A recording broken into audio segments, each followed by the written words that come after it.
কয়েক মাসের অস্থিরতা কাটিয়ে সম্পর্ক স্বাভাবিক করার লক্ষ্যে ঢাকা ও দিল্লি প্রথম পদক্ষেপ হিসেবে পূর্ণাঙ্গ ভিসা পরিষেবা চালুর উদ্যোগ নিয়েছে।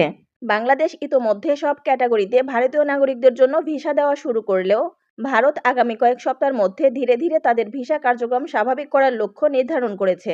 খবর দ্য ইন্ডিয়ান এক্সপ্রেসের। সম্প্রতি পররাষ্ট্রমন্ত্রী ডক্টর খলিলুর রহমান ভারত সফর করেন।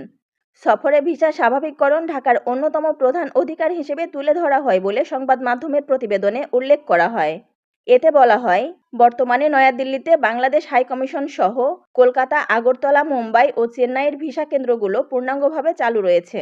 দিল্লিতে নিযুক্ত বাংলাদেশের হাইকমিশনার রিয়াজ হামিদুল্লাহ বলেন, গত বছরের ডিসেম্বর মাসে সাময়িকভাবে বন্ধ হওয়া ভিসা কার্যক্রম ফেব্রুয়ারি থেকে পুনরায় চালু হয়েছে। এ সময়ে প্রায় 13,000 ভারতীয় নাগরিককে বিভিন্ন ক্যাটাগরিতে ভিসা দেওয়া হয়েছে, যার মধ্যে রয়েছে ব্যবসা, পর্যটন, চিকিৎসা ও পারিবারিক ভ্রমণ।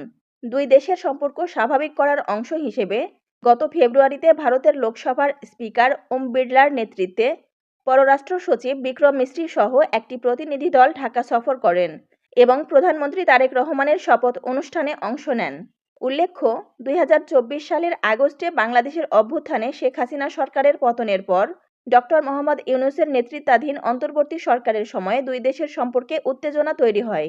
এরপর বিএনপি ক্ষমতায় আসার পর দিল্লি-ঢাকা সম্পর্ক পুনরুদ্ধারের চেষ্টা শুরু হয়। রোজিনা সুলতানা রোজি, আরবিসি নিউজ, ঢাকা।